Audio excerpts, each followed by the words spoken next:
नमस्कार, मैं जतिन गिल, जो मैं आपको हमेशा स्वस्थ रखने के लिए तमाम तरीके की जानकारियां देता हूं। इस वीडियो के माध्यम से मैं आपको आज फिर ये जानकारी देना चाहता हूं। ये जो बदलते मौसम से ये जो बदल रहा है मौसम, ये सर्दियां आने वाली हैं। किसी किसी क्षेत्र में तो सर्दियां आ भी चुकी हैं और दिल्ली जैसे क्षेत्र में, दिल्ली, महाराष्ट्र, ये मुंबई, ये इन क्षेत्रों में अभी आने वाली है, शुरुआत होने वाली है। बस मैं आपको ये बताना चाहता हूँ इसमें क्या खाएं क्या ना खाएं। आप ये पूरी वीडियो में बने रहिए और एंड तक देखिए और आपको बहुत जरूरी जानकारी देना चाहता हूँ। अगर आप मेरी वीडियो में नए हैं तो मुझे सब्सक्राइब करना ना भूलें और मुझे अधिक से अधिक जानकारी लें और आगे लोगों तक पहुंचाएं। मैं आपको जानकारी देना चाहता हूँ, जो ये बदलते मौसम में, सर्दी के मौसम में जो आपको क्या खाना है।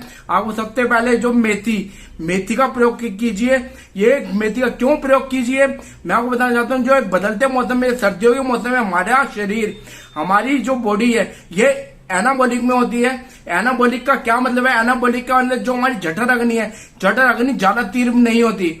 ये जठर अग्नि जो हमारे पेट में होती है, जो हमारे पित्त के हिस्से में होती है, जठर अग्नि ये ज्यादा तीव्र नहीं होती। मैं आपको ये जानकारी देता हूँ, जो गर्मियों के मुताबिक ये हमारी जठर अग्नि ज्यादा तीव्र नहीं होती। इसमें आपको क्या खाना है? आपको सिर्फ मेथी के दाने का कैसे प्रयोग करना है?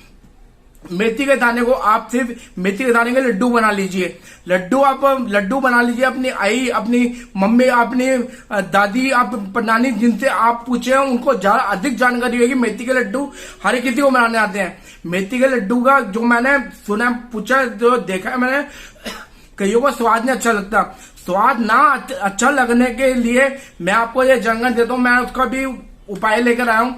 आप सिर्फ जो मेथी के दाने में गुड़ मिला के और गाय का दूध मिला के इसका आप लड्डू बना लीजिए। लड्डू ये आप खाइए। ये सर्दियों के मौसम में भरपूर मात्रा में इसमें बहुत ज्यादा आपको शरीर को स्वस्थ रखने की बहुत इसमें ताकत है। मैं आपको ये बताता हूँ और जो जरूरी जानकारी आपको ये देना चाहता हूँ, जो मेरी गर्भवती जो माँ होती हैं, जो मेरी माएँ हैं, जो मेरी बहनें हैं गर्भवती होती है ये पेट से, और ये जाती हैं डॉक्टर से सलाह लेने। और डॉक्टर सिर्फ सलाह देता है, डॉक्टर सलाह सिर्फ जो देता है उल्टी सलाह देता है। वो उल्टी सलाह इस प्रकार की देता है। आपको डॉक्टर के पास जाएंगे, आप डॉक्टर से आगे उनको गर्भवती जो महिलाएं, जो या मेरी बहनें हैं, वो जाएंगी, उनसे वो देंगे उनको। सिर्फ वो डॉक्टर डराएगा। कैसे डराएगा? आपको सिर्फ ये बोलेगा कि उसमें आप ये पेट में तो इसमें तो बहुत कमी है, बच्चा बहुत कमजोर है, बच्चा स्वस्थ नहीं है, बच्चा इसमें क्या, माँ में जो आई में कैल्शियम की कमी है। कैल्शियम की कमी के साथ साथ होने के साथ साथ बच्चा ज्यादा स्वस्थ नहीं है, बच्चा मर भी सकता है। कई तरीके के बहाने मारेगा डराने के लिए। क्यों? क्योंकि जो सिजेरियन करना चाहता है, सिजेरियन और नॉर्मल का आपको मैं बताना चाहता हूँ। जो सिजेरियन ऑपरेशन है उसमें वो डॉक्टर को, उसमें फायदा है। उस डॉक्टर को क्या फायदा है सिजेरियन और नॉर्मल में क्या फर्क है? जो नॉर्मल है सिर्फ डॉक्टर के सिर्फ उसमें 1500-2000 रुपये बनते हैं, और जो सिजेरियन करेगा, अगर उसने ऑपरेशन कर दिया आएगा, तो उसके कम से कम 50-60 हजार रुपये, तो 50-60 हजार रुपये उसके बन गए। 50-60 हजार रुपये बनने के लिए वो सिर्फ उसको नहीं पता कि आई को क्या क्या, किस प्रकार की समस्या होगी, पूरी जिंदगी क्या क्या चीजों का सामना करना पड़ेगा।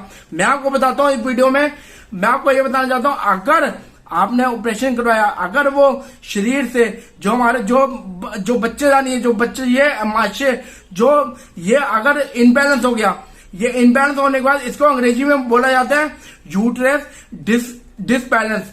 ये यूट्रस हो गया, तो यूट्रस होने के कारण इसमें बहुत सी समस्या आती है जिंदगी भर। मैं जिंदगी भर, जो आपको सच बता रहा हूँ, जिंदगी भर कमर में दर्द जो आएगी, कमर में दर्द रहेगी, साथ कंधे में दर्द रहेगी, और पैरों में, घुटनों में भी दर्द रहेगी, जोड़ों में यहाँ दर्द रहेगी, और ये दर्द कभी खत्म नहीं होगी। आप जाएंगे डॉक्टर से सलाह लेंगे, डॉक्टर से सिर्फ बोलेंगे, डॉक्टर डर जाएगा। जब वो इनबैलेंस हो गया, तो जब वो आपका जो गर्भाशय अगर इनबैलेंस हो गया आएगा, तो डॉक्टर हिल जाएगा, डॉक्टर घबरा जाएगा। उसमें कहेगा, उसमें डॉक्टर सिर्फ ये गर्भाशय निकाल देगा। गर्भाशय निकालने के बाद बहुत ज्यादा समस्या आ सकती है आई को, और जो आती है, जो आपको मैंने बताया, ये हमेशा दर्द रहेगी, कमर में दर्द, कंधों में दर्द, जोड़ों में दर्द, तमाम तरीके की दर्द रहेंगी, ये हमेशा एक और रहेगी, ये कभी खत्म नहीं होंगी। मैं आपको इसका इलाज भी बताऊंगा। आप इसी वीडियो में बने रहिए, पूरी जानकारी लीजिए। उसका भी इलाज है, किसी भी डॉक्टर के पास इलाज नहीं है, एलोपैथ के किसी भी डॉक्टर के पास जाएंगे कोई इलाज नहीं है। वो कहेगा मैं क्या करूंगा इसमें। मैं आपको बताता हूँ, ये आयुर्वेद में इलाज है।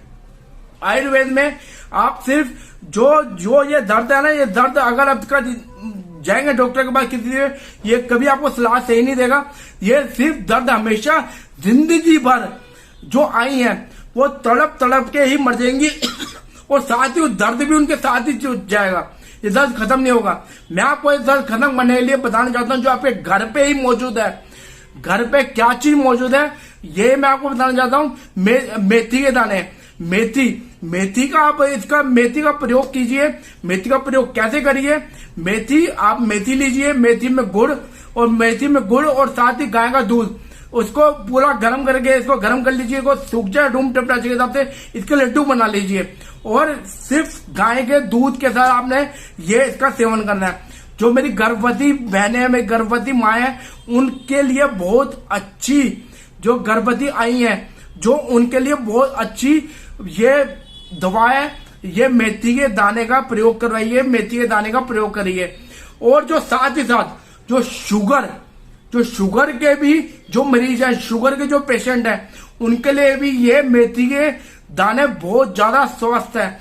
मैं मेथी के दाने, और अगर मेथी के दाने अगर इनका आप नहीं कर सकते प्रयोग, और मैं आपको यह जानकारी देता हूं कि आप ये नीचे जो आ रही है इंसुलिन बूटी, ये सत्याश्री की, साथ ही ये जो नंबर आ रहा है इस नंबर पे आप कॉल करिए। कॉल करने के बाद आप ये इंसुलिन बूटी मंगवाइए। ये आपके शुगर को बिल्कुल कंट्रोल में रखेगा। और जो मैं आपको ये बताना चाहता हूँ, ये मेथी के दाने, जो मेथी के दाने हैं, मेथी के दाने भी बहुत अच्छी है। अगर आपको समय नहीं मिल पाता मेथी के दाने का प्रयोग, अगर इसकी एक और जानकारी देता हूँ उसका और प्रयोग कैसे करिए। इसका रात को इसको मेथी के दाने को इसका 1 चम्मच आप पानी में भिगो दीजिए, सुबह खाली पेट इसका आप पानी पी लीजिए और साथ ही पीछे से वो मेथी के दाने जो भिगोए थे उसको आप चबा चबा के खा लीजिए। आपको इससे भी बहुत आराम मिलेगा। मैं आपको ये बताना चाहता हूँ, जो आप किसी भी प्रकार की समस्या है, ये समस्या जो आपको मैंने गिनवाई, जो बताई, जोड़ों का दर्द, कंधों का दर्द, घुटनों का दर्द, उसमें बहुत रामबाण इलाज है। और साथ ही साथ अगर जोड़ों में दर्द, घुटनों में दर्द, अगर ये सब नहीं कर सकते आप, नहीं समय है आपके पास, तो ये नीचे दिख रहा होगा आपको, ये सत्याश्री का, ये जो सत्याश्री का ये पेन ऑयल, ये सत्याश्री का पेन ऑयल है। इसमें भी वही इंग्रेडिएंट डले हुए हैं जो आपको हमेशा आपके जो जोड़ों का दर्द और जो घुटनों का दर्द, ये इसमें आपको हमेशा स्वस्थ रखेगा और ये बीमारी को जड़ से हटाएगा। और साथ ही साथ मैं आपको बताना चाहता हूँ, अभी मैं कुछ दिन पहले मैं जिंद, मेरे को बुलाया गया था, मैं जिंद गया था और मैंने कई लोगों से जानकारियां ली, कई लोगों से मेरी मुलाकात हुई।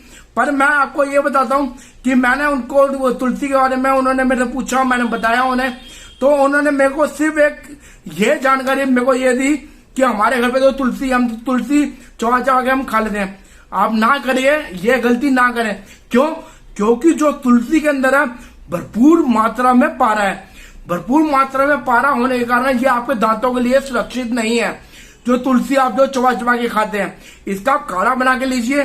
काढ़ा आपने कैसे बनाना है, ये सत्याश्री की आप देख रहे हैं नीचे, सत्याश्री की पंच तुलसी है। ये 5 प्रकार की तुलसी का अर्क है, जिसमें आपको 5 प्रकार की तुलसी मैंने बता दी थी, रामा तुलसी, विष्णु तुलसी, द्वितीय तुलसी, श्यामा तुलसी और लेमन तुलसी, जिसको अंग्रेजी में बोला जाता है, जिसको जंगली तुलसी भी बोला जाता है। इसका ये अर्क है। और यही जो सत्याश्री की पंच तुलसी है, ये कैसे तैयार हुई, आपको ये बताना चाहता हूं। जो ये सत्याश्री की पंच तुलसी है, ये सिर्फ जो डॉक्टरों के निगरानी में ये इसको तुलसी को उबाला गया, कितनी मात्रा में कितनी तुलसी अच्छी है, कौन सी तुलसी अच्छी है, इसको उबाला गया। इसका जो अर्क है, ये अर्क की भाप है ये सत्याश्री पंच तुलसी में, ये सत्याश्री पंच तुलसी में अर्क की ये भाप है। ये इसका आप सेवन करिए, इसका काढ़ा बना के पीजिए। आपको बहुत जल्द, ये बदलते मौसम में सर्दी खांसी, कोई भी छोटा वायरल, कोई भी वायरल है, किसी भी नाम के किसी भी रूप में आ सकता है आपको वायरल फीवर। आपको उसमें फीवर में बहुत जल्द आपको ये आराम पहुंचाएगा। सिर्फ आपको 2 ड्रॉप लेना है। 2 ड्रॉप के साथ साथ आपको सुबह शाम लेनी है। और आपको ये अलसी अगर आप ये नहीं तो आपको मैंने उसका अल्सर उसका भी समझा दिया था कि आपको कैसे किस चीज से कैसे प्रयोग करना है। आप बस आप मेरी वीडियो में नए हैं तो मुझे सब्सक्राइब करना ना भूलें। मेरी अधिक से अधिक जानकारी दें लोगों को और लोगों तक पहुंचाएं। जय हिंद, जय भारत, वंदे मातरम।